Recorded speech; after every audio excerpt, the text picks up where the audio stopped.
dessa espada que tá aqui em cima da sua mesa. Então, É verdade. Dá um medinho, né? Dá um medinho. Mas não é interessante que a gente tá falando, Lula e Bolsonaro, e quando a gente pensa Tá, a gente consegue até pensar em alguns sucessores óbvios, mas nunca admitidos por eles, né? Quando fala em, putz, e o que que vem, por exemplo, o Lula, o que que vem depois, ou pro Bolsonaro? O candidato em 2026 será Jair, o outro vai ser Messias, o outro vai ser ele Bolsonaro. fala, exatamente. Né? Eles entram na vibe centralizadora da figura. Sim, né? sou eu. Sou eu. Eu e myself. E eles estão ficando, né? Velho. Tem uma galera que tá disposta a aparecer e a assumir esse lugar e tal. Mas por que, assim, como é que por que você acha que eles entram nessa de centralizar neles? Meu, se você pegar, vai pro meio empresarial, o cara monta um negócio, ele não quer passar a faixa pro filho, sucessor. Vai falar com as empresas familiares e vai ver. O cara que montou um negócio fala... Se ele vê o filho brilhando e ele fica feliz da vida. Ele não gosta. Ele não gosta. Todo pai gosta do filho brilhando, mas calma. Se o filho começa a pegar a empresa e a empresa brilha, ele não gosta tanto assim. O herdeiro político e o herdeiro empresarial não é a mesma coisa. Você criou o negócio. O Lula disputou a eleição em 89. Né? Ele começou esse game no mundo dele lá. Ele começou esse game em 89. Perdeu. Ao contrário do PSDB, que foi criado em poucos anos, estava na presidência da República, 5, 6 anos estava na presidência da República, o PT demorou, né? O PT é de 80, só foi se eleger em 2002. Então vai lá, faz uma eleição, perde. Aí depois você não teve eleição, você não teve final, você teve pontos corridos. 94, 98 foi pontos corridos. Não teve uma final. O Fernando Henrique ganhou 94, ganhou 98 e o Lula ali, tentando, não conseguiu. Aí quando ele vai para 2002, bicho, ele entra, não sai mais. Ele só faz final, fez 89. Aí ele faz o final, ele ganhando, botando a Dilma ganhando também, e só perdeu uma. Ele só perdeu uma final. Com um poste, bicho. Ele pegou um cara que tem carisma zero para ser candidato a presidente, e ele encana. Ele falou, vamos fazer um cenário bem ruim. Eu fico encana e a gente pega um cara que não tem carisma nenhum. E o cara foi pro segundo turno mesmo assim. Ah, para, meu. É muito forte.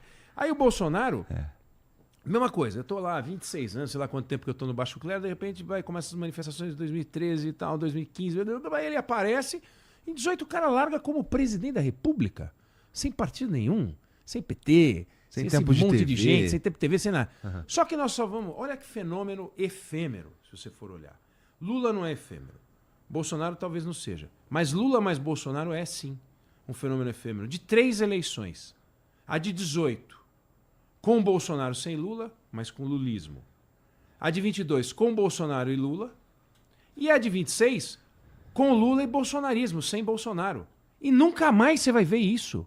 Você não verá isso mais. Não vai ver em 30, não vai ver em 34. Então é um episódio, é um momento da história que tem 3 eleições, das quais só uma eles se enfrentaram e só uma se enfrentarão. E nunca mais. Então é um negócio novo, diferente. Né? Você olha na história e fala, meu, que coisa que nós estamos vivendo. É curioso, entendeu? Um foi, na terceira o outro, e não é só uma que foram os dois. É final Brasil e Argentina. É um negócio diferente. É interessante, meu. Mas, bom, a gente consegue pensar nos caras, você falou no poste, o Haddad, e do outro lado a gente tem o Tarcísio, que protagonizaram um debate sensacional para o governo conduzido, de São Paulo. Exatamente. Foi excelente mesmo. Foi um debate que o Rodolfo Schneider conduziu, mediou. Foi o melhor debate da eleição. Toda vez que eu os encontro, eu falo isso. Porque é verdade, eles discutiram temas. É impressionante. Eles não combinaram isso. Eles realmente estavam a fim de discutir temas. Então, a Haddad tinha as ideias dele, o Tarcísio tinha as ideias dele, ficaram ali e tal, não foram para baixaria, não teve cadeirada, não teve palhaçada, não teve nada. Fizeram um negócio de alto nível, né? Foi muito melhor do que o debate do Lula com o Bolsonaro. Usaram bem o tempo. Foi de alto nível mesmo. E aí, então, esses caras, eles parecem ser os óbvios, os que vêm aí. Mas tem, pelo menos na direita ali, 35 caras. uns 35 caras, assim, todo mundo querendo beijar a mão do Bolsonaro de certa forma, mas sempre naquela vibe que tu falou. Meio longe. Meio longe, meio sem, tá bom, é o Bolsonaro e tal. Mas, putz, eu não sei até que ponto isso não era melhor. Porque, eu fico pensando, eu não sei se tu entra nessa, mas assim, eu gostaria de acreditar que a gente vai chegar em um momento que seremos geridos por pessoas mais que estão pensando no país e não em si próprios, sabe qual é? E um cara que está pensando em presidir ou num projeto de país, ele vai pensar num projeto que passa dele mesmo, sabe? É o que eu esperaria de um líder. Eu também esperaria isso. Né? Putz, e não é meio triste que não role? É pavoroso. É assustador. Para quem tem filho, neto, acredita no Brasil, torce pelo Brasil, tem orgulho de ser brasileiro, tem esperança na política, porque não há alternativa à política. Não há alternativa. Você não consegue fazer uma transformação no país pela iniciativa privada. A iniciativa privada não tem tamanho para isso. Nem missão, nem esse é o propósito. Agora, quando você vê que o Congresso Nacional pega 50 bi de reais para as emendas parlamentares e fica distribuindo campo de futebol, campo de society, e o Parque Olímpico de Deodoro, o próprio Ministério do Esporte diz, não tem mais dinheiro, não vamos mais dar para o Exército não vai mais cuidar, porque nós não temos mais dinheiro. Então não tem dinheiro para cuidar do legado dos Jogos Olímpicos. Cara, aquilo é um absurdo. Você gasta uma bica de dinheiro para participar dos Jogos Olímpicos, promete um legado para a cidade do Rio de Janeiro. Aí um dos equipamentos, que é o Parque Olímpico de Deodoro, tem lá um pedaço que é da prefeitura, mas tem um pedaço que é o Exército que toca. Aí o Ministério do Esporte fala, gente, não tem mais dinheiro, não tem mais, 35 milhões ano, em média. Aí eles têm 1,3 bi no Ministério do Esporte para distribuir em emenda parlamentar. 100 milhões só para fazer campinho de futebol e campo de society. 100 milhões, 3 vezes o que seria necessário para manter. Você fala assim, desculpa, canalice, patrocinada por todos os deputados e senadores. 50 bi, eu faço o que eu quiser. Que empresa tem 50 bi por ano para investir? É a Petrobras, bicho. 150 bilhões de reais foi o que os caras gastaram nos últimos 5 anos. 4 vezes mais do que nos 5 anos anteriores com emendas. Antes você tinha hordas de deputados na porta dos ministros, agora são os ministros que vão bater na porta dos deputados para pedir coisa. Pelo amor de Deus, me ajude, pelo amor de Deus. Então, isso já derruba um pouquinho. Como é que nós vamos mudar esse modelo? Você vai tirar o dinheiro dos caras? É justo que um deputado e um senador que não é parte do governo, seja que governo, possa decidir qual é uma política pública. E não é política pública nenhuma. Então, qual é o projeto de país? Não tem. Esse governo não tem projeto de país nenhum. Não apresentou um documento para dizer... Você não pode chamar de projeto de país pé de meia, pé de moleque, pé de galinha, meu pé de laranja lima. Isso não é projeto de país. Isso são os projetinhos sociais. Agora, projeto de país, assim, aonde é que eu quero chegar? Como é que esse país vai ser daqui 5 anos, 10 anos? Não temos, é uma vergonha. Não tem, já tivemos? Tivemos... no Ponte para o Futuro, que foi durante a gestão Temer, estou falando de história recente, tivemos. O governo Fernando Henrique tinha um projeto de país. Também é verdade. Não dá para falar em projeto de país no governo Sarney, que era uma abertura, né? Vamos para uma abertura, tentar manter a democracia, tem que fazer a Constituição. Pô, você já imaginou que é governar com o cara fazendo a Constituição? Você tá tocando o teu negócio e os caras estão fazendo o acordo de cotistas para dizer como é que vai funcionar o teu negócio e você ali tocando, você não sabe o que vai acontecer com você. Se você tem 6 anos, 5 anos, 4 anos de governo, a gente entrevistou ele para o Canal Livre esse final de semana, é uma loucura o que foi aquele período, né? Toma posse, não toma posse, que morreu Tancredo, aquilo lá foi uma loucura. Mas projeto de país, que é o que você deseja, que é todo mundo que está assistindo agora o Flow, não é possível que tenha alguém que está vendo o Flow agora e fala assim, eu não prefiro não ter projeto de país. Não existe. A gente quer. Só que a gente não vê isso, a gente vê oportunismo, projetinho com nome. Os caras lançam pedra fundamental, põe nominho, projeto. A primeira coisa que o projeto ganha é um nome. Não tem cara, mas tem nome. Eu acho isso uma vergonha. Eu me incomodo, falo isso na rádio, falo isso na televisão, é um negócio que me faz mal. E não é contra o PT, não é contra o PL do Bolsonaro, não é nada disso. Esses caras fazem um negócio que não é bom para o Brasil. Bom para o Brasil é o que você falou. É melhor projeto sem nome e com cara do que um projeto com nome sem cara nenhuma. Sim. Pô, você pega o Bolsa Família hoje. Ô, Igor, por favor. Quantas pessoas deveriam receber Bolsa Família no Brasil? Não tenho a menor ideia. Eu sei que esse projeto começou barato, hoje ele é caro. Tem municípios onde o número de pessoas com Bolsa Família é maior do que o número de pessoas com a renda, segundo as estatísticas, necessária para receber o Bolsa Família. Não faz sentido. Tem gente recebendo pé de meia, esse pé de meia do governo, que também tem mais gente recebendo pé de meia do que estudantes em algumas cidades. Então, peraí, o cadastro está errado. É má fé? Não é má fé, mas é desorganização. Só que é uma desorganização que custa caro. Digamos que o TCU fez um levantamento e descobriu em alguns lugares até 20% de desperdício. Num negócio que custa 170 bi, que seja 10% de desperdício, são 17 bilhões de reais. É muito dinheiro, meu. Então, é absurdo. Aí você fala isso, você é contra o Bolsa Família. Não. Outra coisa, por que o Bolsa Família é um programa em que eu entro, mas eu não saio? O seguro-desemprego você fica 5 meses e depois você tem que se virar. O Bolsa Família não deve ser 5 meses, não deve ser 1 ano. Pode ser o que for, 2 anos, 3 anos, não interessa. Mas, depois de 2, 3 anos, o cara tem que se apresentar alguma repartição e falar: o que você tentou fazer nesse período? Você procurou emprego? O que você tentou? Porque senão, sempre você vai ter uma explicação para manter uma pessoa que está passando fome assistida. E quem vai ser contra um negócio desse? Mas se você não estimular que as pessoas se mexam, as pessoas não vão se mexer. E não é culpa das pessoas. Então, o programa não é que ele é generoso. Eu acho que ele não é correto com quem trabalha e mantém.